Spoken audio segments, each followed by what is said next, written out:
সুন্দর। ঈশ্বর বলেন যে তোমরা ব্যভিচার হইতে পলায়ন করো। আর সত্যি যে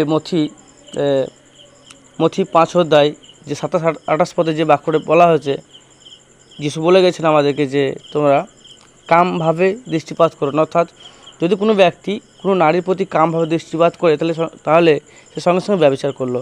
অর্থাৎ যদি কোনো বিশ্বাসী হোক বা কোনো অবিশ্বাসী হোক বা যে কেউ কোনো নারীর প্রতি, কোনো মেয়ের প্রতি, কোনো বোনের প্রতি, মাদের প্রতি কোনো খারাপভাবে দৃষ্টিপাত করে, তাহলে সে সঙ্গে সঙ্গে পাপ ব্যভিচার করলো। অর্থাৎ এটা ঈশ্বর বাক্য বলছে, নতুন নিয়ম বলছে আমাদেরকে। অর্থাৎ এটা যখন আপনি করছেন তখন অবশ্যই সঙ্গে সঙ্গে আপনি ব্যভিচার করছেন।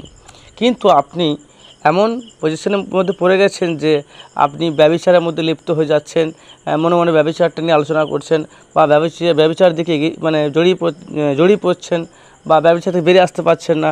বিভিন্ন মন্দ ছল চাতুরির দিক থেকে আপনি এগিয়ে যাচ্ছেন, কিন্তু আপনি ওখান থেকে ভাবছেন আমি কি করে বেরিয়ে আসব, এই পাপ থেকে কি করে বেরিয়ে আসবো, এই সমস্যা থেকে আমি কি করে বেরিয়ে আসবো, এই জঘন্য পাপগুলো থেকে আমি কেমন করে বেরিয়ে আসবো। কিন্তু আপনি কোনো উপায় খুঁজে পাচ্ছেন না, আপনার কাছে কোনো রাস্তা নেই। কিন্তু সত্যি করে একটা রাস্তা আছে, সেটা হলো ওই যখন আপনি ওই পাপের স্থানে, যেখানে পাপ হয় সেই জায়গাতে যখন আপনি থাকেন তখন ঈশ্বর কিছু করতে পারে না। আপনি যখন পাপের জায়গাতে থাকেন, আপনি যে জায়গাতে পাপ হয়, যে জায়গাতে পাপ কিছু হয়, সেই জায়গাতে যখন থাকেন তখন ঈশ্বর কিছু করতে পারে না। কিন্তু আপনি যখন ওখান থেকে বেরিয়ে আসেন তখন ঈশ্বর কিছু করতে পারেন আপনার জীবনে। কিন্তু ওখানে পালানোর একটাই উপায় হচ্ছে যে আপনি ওখান থেকে পালিয়ে যান।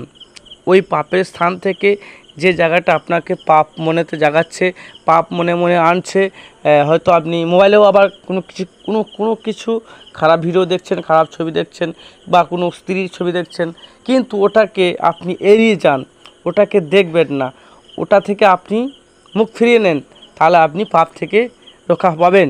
আর ওখান থেকে বেরিয়ে আসুন, কারণ ওখান থেকে বেরিয়ে যাওয়া মানে যে পালিয়ে যান ওখান থেকে, অর্থাৎ ওই পাপের স্থান থেকে পালিয়ে যান। যে জায়গাতে থাকলে আপনি মনে মনে পাপ করছেন, চোখের মাধ্যমে পাপ করছেন, মুখের মাধ্যমে পাপ করছেন, সত্যিকারের পাপ করছেন, আপনি সেই জায়গা থেকে পালিয়ে যান। একটাই পথ হচ্ছে পালিয়ে যাওয়া। আপনি ওখান থেকে যখন পালিয়ে যাবেন তখনই আপনি ওখান থেকে ঈশ্বর আপনার জীবনে কাজ করতে পারবে। যখন আপনি ওই পাপের জায়গাতে থাকবেন, পাপ করবেন, কিন্তু ঈশ্বর আপনাকে কোনো মতেই সেখানে রক্ষা করতে পারবে না। কিন্তু আপনি যখনই পাপের জায়গা থেকে বেরিয়ে আসবেন, পাপ থেকে সরে আসবেন, পাপের জায়গা থেকে পালিয়ে যাবেন, তখন ঈশ্বর আপনার জীবনে কাজ করতে পারবে এবং ঈশ্বর আপনার জীবনে আপনাকে পাপ থেকে পৃথক করবে এবং আপনাকে ঈশ্বর রক্ষা করতে পারবেন। তাই আপনি সত্যি যদি যিশুর কাছে আশীর্বাদ পেতে চান, যিশুর অনুগ্রহ পেতে চান, ঈশ্বর আশীর্বাদ লাভ করতে চান, তাহলে আপনি ঈশ্বরের বাক্য শুনুন, ঈশ্বরের বাক্যের প্রতি মনোযোগ করুন। ঈশ্বর আপনার জীবনে আশীর্বাদ ভরিয়ে দেবে এবং আপনি সম্পূর্ণরূপে পাপ থেকে পৃথক হয়ে শান্তিতে সুন্দরভাবে ঈশ্বরের সঙ্গে জীবনযাপন করতে পারবেন। তাই ঈশ্বরের নাম ধন্য হোক।